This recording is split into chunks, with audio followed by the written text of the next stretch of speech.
Hello everyone! As one of the earliest civilized nations in the world, China takes the lead in costume variety in world history.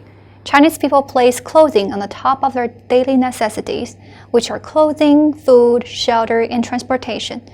Since the costumes become part of people's daily lives, they have been given differences in terms of social status, lifestyles, aesthetics, and culture concepts. In this sense, the history of costumes is also the history of civilization. In Chinese history, each dynasty has special costumes of its own. Starting from the Xia, Shang, and Zhou dynasties, the top-button style prevailed in society. This style of clothing consisted of Yi, the upper garment, and Shang, the lower garment. They were featured by wrapping the left side over the right. Rulers of the Western Zhou dynasty set up a strict hierarchical system linked by blood and ethical norms based on families. They also used clothing as a symbol of status to emphasize their privileges. Costumes were classified into sacrificial attire, court attire, army uniform, mourning attire, and wedding attire. For instance, mianfu was worn by emperors, princes, and kings from the Shang dynasty. It was the highest level of formal dress worn in special ceremonial events, such as coronations and sacrifices. Great changes took place in costume during the spring and autumn period, as well as the Warring States period.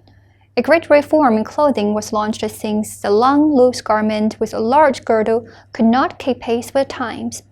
In order to improve the combat effectiveness of the troops, King Wuling of Zhao advocated hufu, which was an outfit assembled from several pieces of clothing. Later, in the Qing and Han dynasties, Pao, the one-piece robe, was highly valued. It served as grand dressing in the Han dynasty, while wearing shenyi was still popular among the Han people. Shenyi, or deep garment, literally means wrapping the body in many layers of clothing. It evolved into two types in the Han dynasty, the curving front robe and the straight front robe. Hanfu was a traditional dress of Han people, which was recorded in the history of Han. It is said that the many came to the court to pay homage and were delighted at the clothing style of the Han dynasty. Hanfu evolved from mianfu, which became looser with introduction of white sleeves and jade decorations hung from the sash, serving to keep Yi closed. Nowadays, there is a movement in China and overseas Chinese communities to revive Hanfu in everyday life and incorporate in Chinese festivals or celebrations.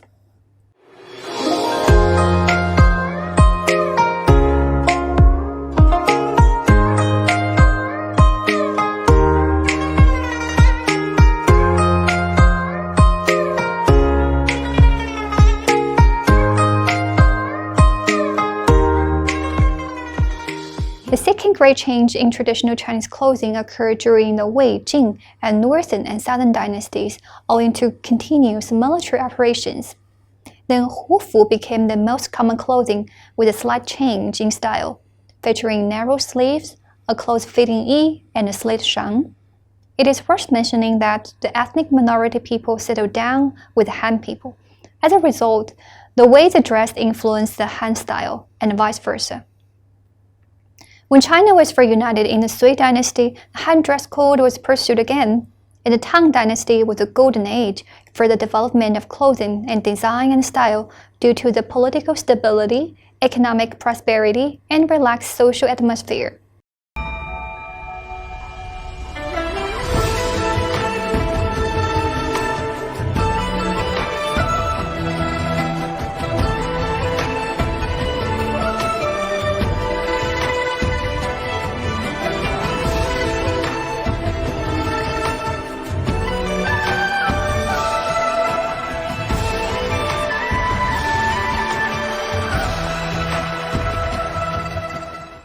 So females' costumes became more relaxed, refreshing, and revealing, typically with high-waisted, low-necked, full-cut skirts, some with flowing sleeves.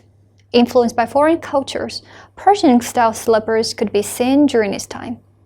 Zhao Shang was common for males' costumes, which was slightly different from Shang, featuring a round collar and narrow sleeves without hems. It was a perfect combination of hufu and hanfu. More importantly, based on the progress made in silk reeling and dyeing techniques, the variety, quality, and quantity of textile materials reached an unprecedented height. The variety of clothing styles became the trend of the time. Costumes in the Song dynasty tended to be more conservative and reserved under the influence of Neo-Confucianism. As a result, Pao was gradually replaced by Bei's, whose elegant and simplistic style was favored by both men and women. The empress and officials usually wore red garments and black guan in the imperial court. The garments were often decorated with various patterns such as peony, camellia, lily, plum blossoms, etc.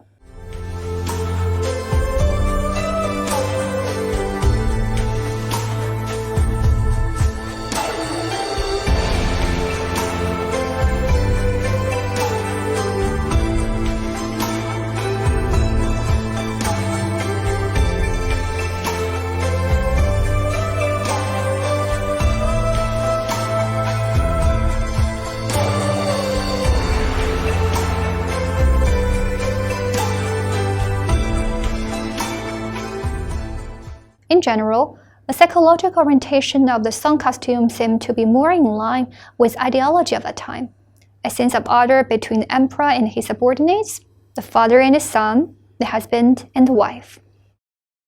During the Yuan dynasty, the Mongolian ethnic group was in power, and the Mongols at that time preferred to wear maoli, and the men commonly wore earrings. The official dress code was mainly a mixture of Mongolian elements and the inherited Han system. Clothing for the upper class were luxurious in fabric and decoration, but simple in design. Then dramatic changes took place during the Ming dynasty. A new concept came into being in clothing design with no limitation to one style and advocating natural beauty, thus bringing vigor and vitality to the clothing culture. In comparison with the Tang costumes, the Ming women's garments were less lavish but more gentle and elegant. Neither were they as conservative as the Song women's dressing style. The major ornaments included silk ribbons at the waist, jade ornaments between the knots, and hairpins for grown-up women. The entire set of costume was carefully put together for elegance but not extravagance. More than 200 years of the Qing dynasty was the period with the most significant changes in clothing styles, including the Han style, the Manchu traditional costumes, and even the Western style. The Manchu langgang or changpao was tight and narrow, and the magua, a short-sleeved loose Mandarin jacket, was worn over changpao. The Manchu influence could be seen in the horse hoof cuff. Similarly, the Manchu adopted Han-style garment borders. Qipao also emerged, evolving from the Manchu famous changpao.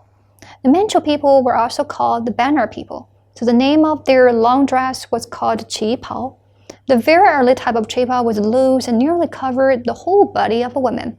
The popular recognized standard qipao was first developed in Shanghai in the 1920s and reached its peak in the 1930s and 1940s, absorbing some Western style and elements.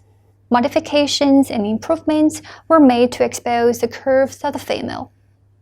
天涯呀，海角，觅呀觅知音。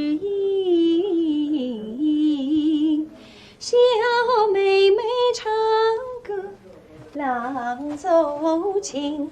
郎呀，咱们俩是一条心。 By wearing qipao, a woman's elegance, decency, civility, and dignity could be fully displayed. So qipao is a combination of the Manchu and Han cultures, and at the same time a combination of Chinese and Western fashions, showing unique charm and aesthetic value. From the brief discussion, you may find that bright color, refined artisanship, and ornate details can be easily embodied in traditional Chinese costumes. Diversity in clothing style can be seen among different dynasties and among people with different lifestyles and aesthetic taste. And of course, you can't forget about the final two questions. Question number 1. How different are Ming women's costume from that in the Tang and Song dynasties? Women's costume of the Ming dynasty went even further in its gentleness and elegance. Compared with women's costume in the Tang Dynasty, it was less extravagant while less conservative in comparison with the Song Dynasty. Question number 2. In which way the traditional Chinese costume has been influenced by the ethnic minority? During the Wei, Jing, and Northern and Southern Dynasty, there was a period of integration among ethnic communities with their dressing style. Then the combination of the Mongolian elements and the Han dressing system was prevalent in the Yuan Dynasty. Later, with the cultural interactions between the Manchu and Han people, the way they dressed influenced each other.